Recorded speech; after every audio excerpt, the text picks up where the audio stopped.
Assalamualaikum warahmatullahi wabarakatuh.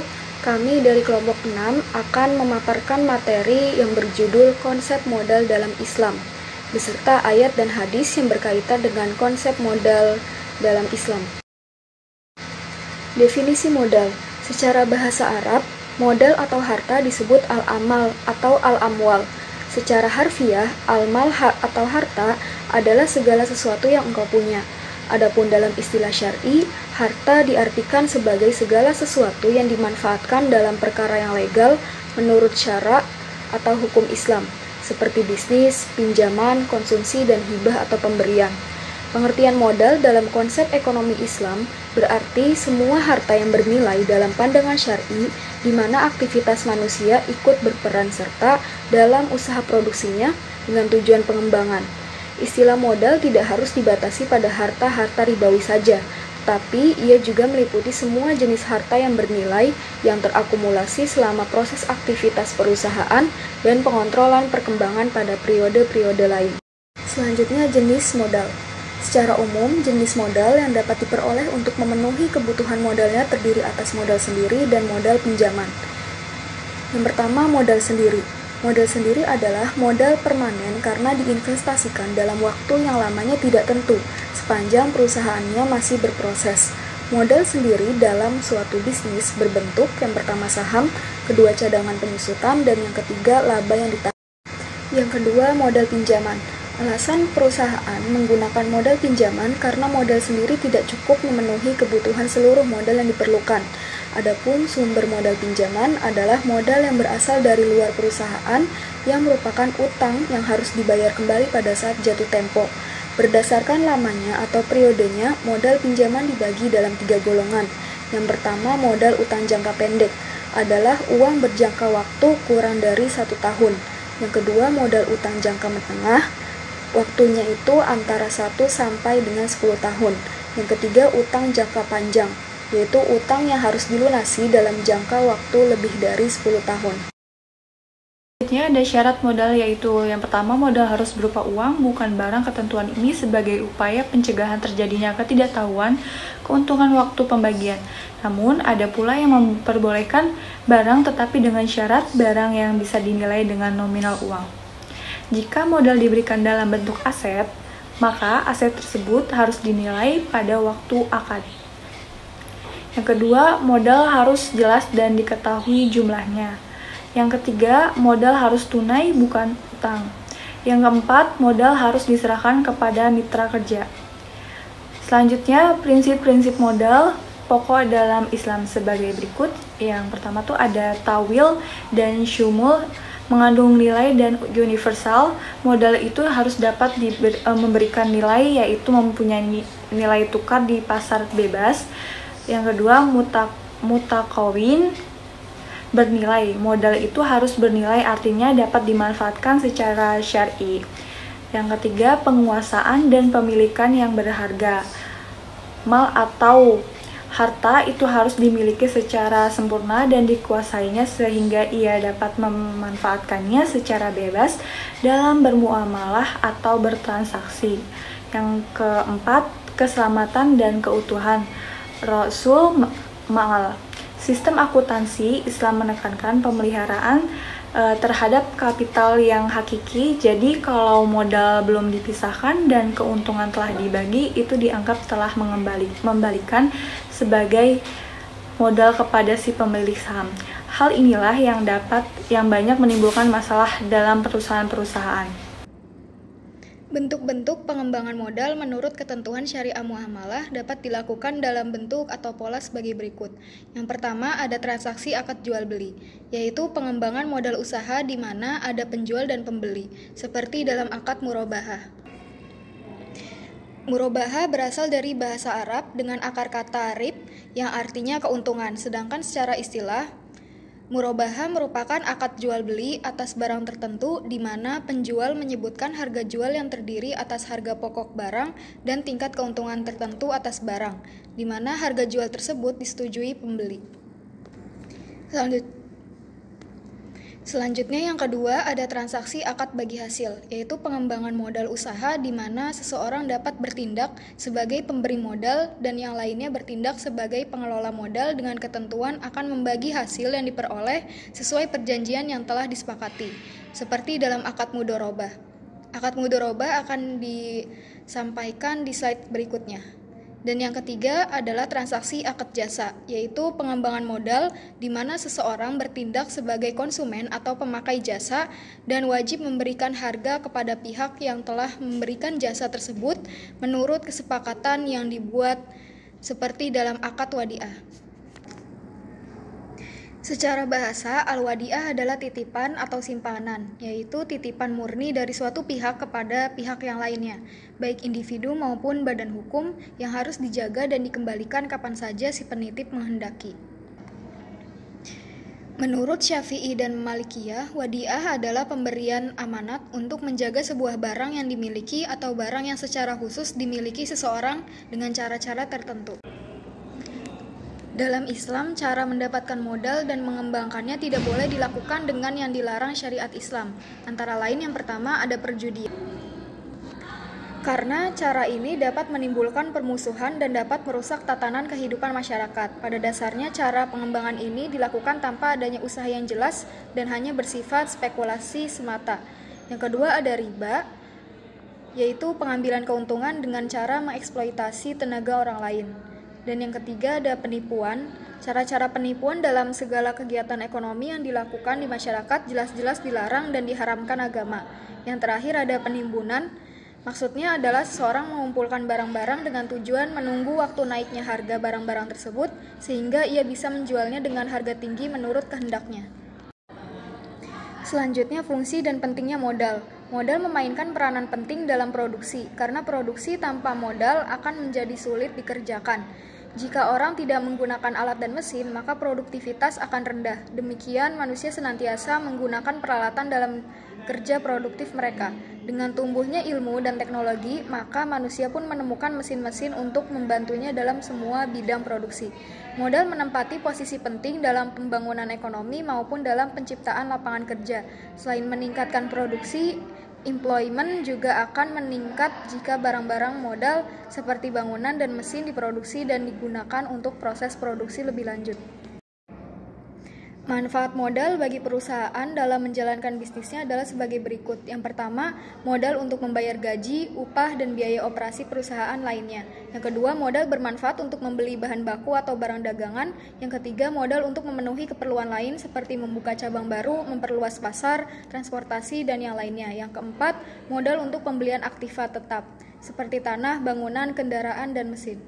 Pembentukan modal dengan mudharabah. Mudharabah berasal dari kata darb, berarti memukul atau berjalan. Pengertian memukul atau berjalan ini lebih tepatnya adalah proses seseorang memukulkan kakinya dalam menjalankan usaha. Mudharabah adalah akad kerjasama usaha antara dua pihak di mana pihak pertama, sahibul mal, menyediakan seluruh modal sedangkan pihak lainnya menjadi pengelola. Keuntungan usaha secara mudharabah dibagi menurut kesepakatan yang dituangkan dalam kontrak, sedangkan apabila rugi ditanggung oleh pemilik modal selama kerugian itu bukan akibat kelalaian si pengelola.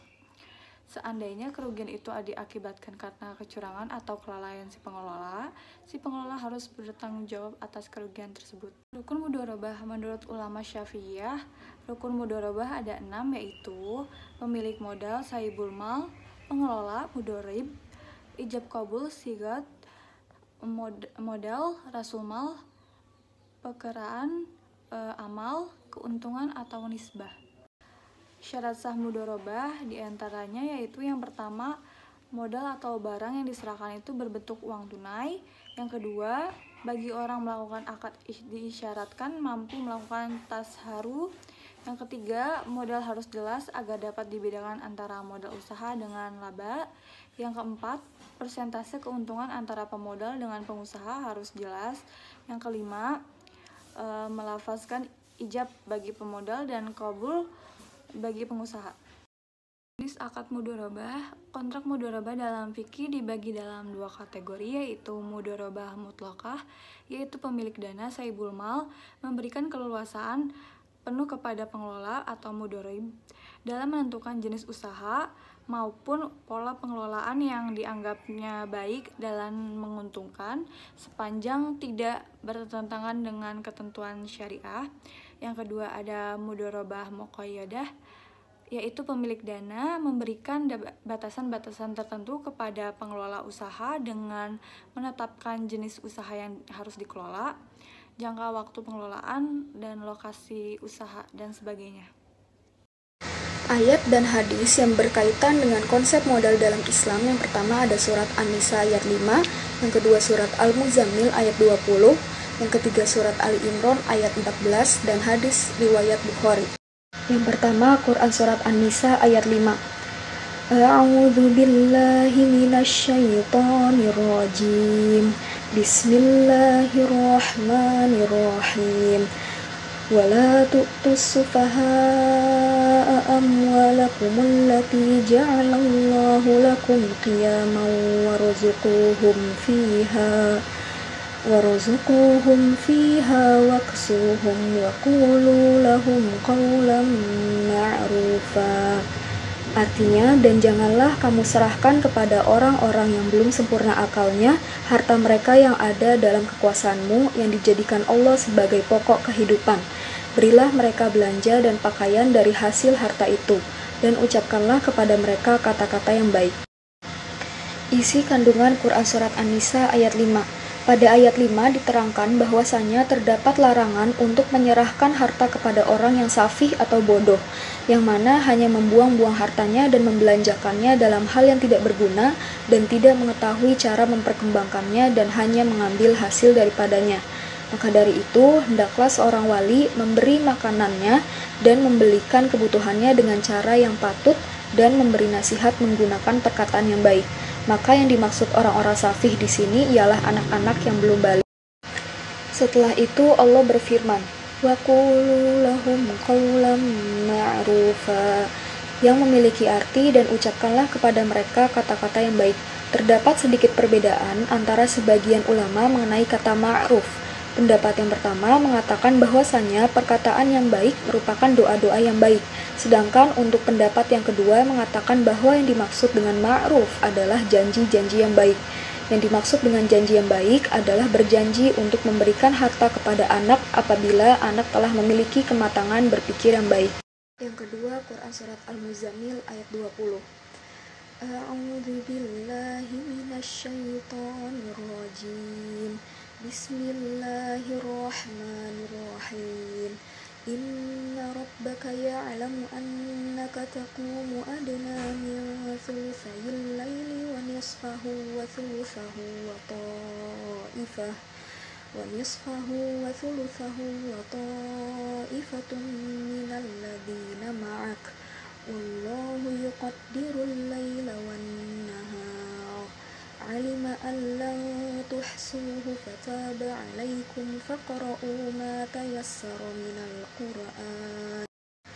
Alima an sayakunu minkum marada wa akharuna yadribuna fil ardi yabtaghuna min fadlillah wa akharuna yuqatiluna fi sabilillah faqra'u ma tayassara minhu wa aqimus salata wa atuz zakata wa aqridullaha qardan hasana wa ma tuqaddimu li anfusikum min khairin tajiduhu 'indallah huwa khairan wa a'zama ajra wastaghfirullah innallaha ghafurur rahim.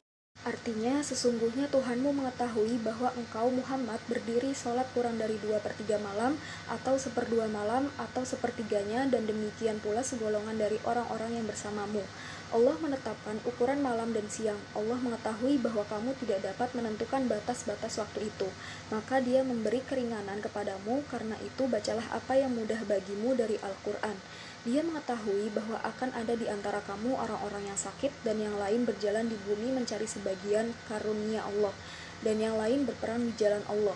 Maka bacalah apa yang mudah bagimu dari Al-Quran dan laksanakanlah sholat, tunaikanlah zakat, dan berikanlah pinjaman kepada Allah pinjaman yang baik. Kebaikan apa saja yang kamu perbuat untuk dirimu, niscaya kamu memperoleh balasannya di sisi Allah sebagai balasan yang paling baik dan yang paling besar pahalanya. Dan mohonlah ampunan kepada Allah, sungguh Allah Maha Pengampun, Maha Penyayang. Quran Surat Ali Imran ayat 14. Bismillahirrahmanirrahim. Zuyyina linnasi hubbus syahawati minan nasi wal banina wal qanatiril muqanattarati minaz zahabil wal fiddati wal khaylil musawwamati wal an'ama wal hars. Zalika mata'ul hayatid dunya wallahu indahu husnul ma'ab. Artinya, dijadikan indah pada pandangan manusia kecintaan kepada apa-apa yang diingini, yaitu wanita-wanita, anak-anak, harta yang banyak dari jenis emas, perak, kuda pilihan, binatang-binatang ternak, dan sawah ladang. Itulah kesenangan hidup di dunia, dan di sisi Allah tempat kembali yang baik, surga. Sejatinya menjadi pengingat bagi muslim, pengingat yang hendak disampaikan melalui surat ini adalah kesenangan sesaat, berupa material yang bersifat sementara di dunia. Melalui tafsir Ibnu Katsir, kesenangan sesaat yang dimaksud adalah wanita, anak-anak, dan harta benda. Ibnu Katsir dalam tafsirnya mengungkapkan, tidak ada larangan dalam mencintai kesenangan duniawi tersebut. Sebaliknya, ayat ini menjelaskan keburukan atau bahaya yang dapat ditimbulkan dari mencintai yang berlebihan. Pertama, ayat ini menyebut wanita sebagai kesenangan sementara. Kesenangan kedua dalam surat Ali Imran ayat 14 ini adalah anak. Ibnu Katsir berpendapat ada kalanya rasa cinta berlebihan pada anak justru didorong oleh perasaan berbangga diri.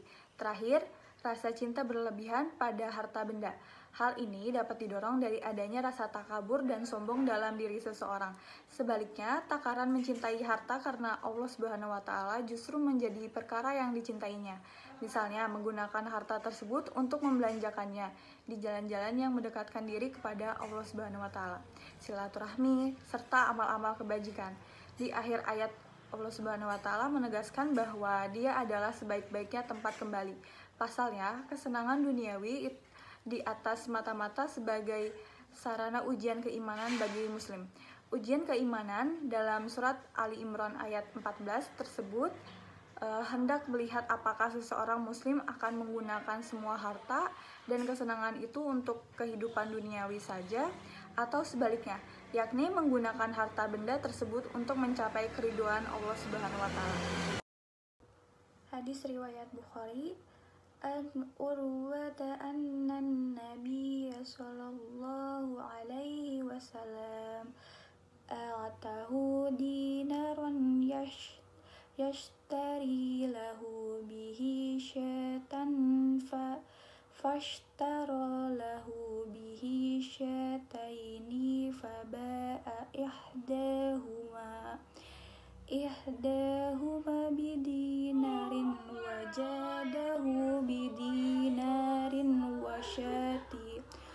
wasyatin fada'alahu bil barakati fil bai'ihi wa kana law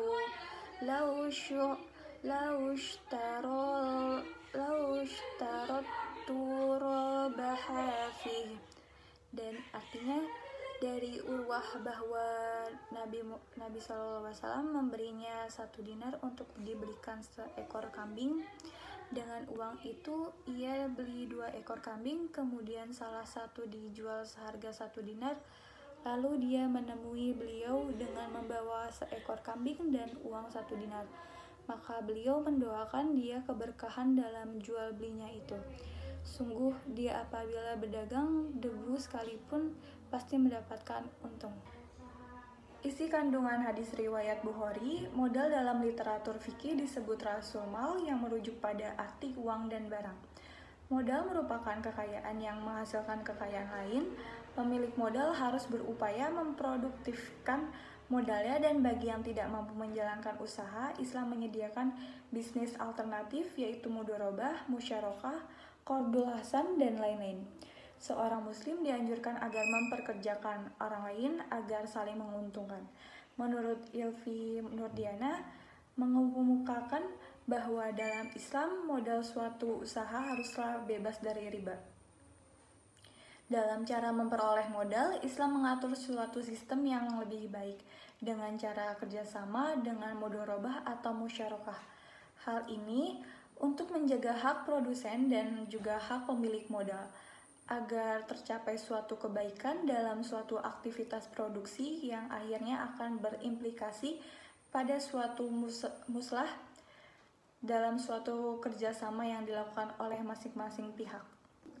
Kesimpulan, secara bahasa Arab, modal atau harta disebut al-amal mufrad tunggal atau al-amwal jamak. Secara harfiah, al-amal harta adalah segala sesuatu yang engkau punya.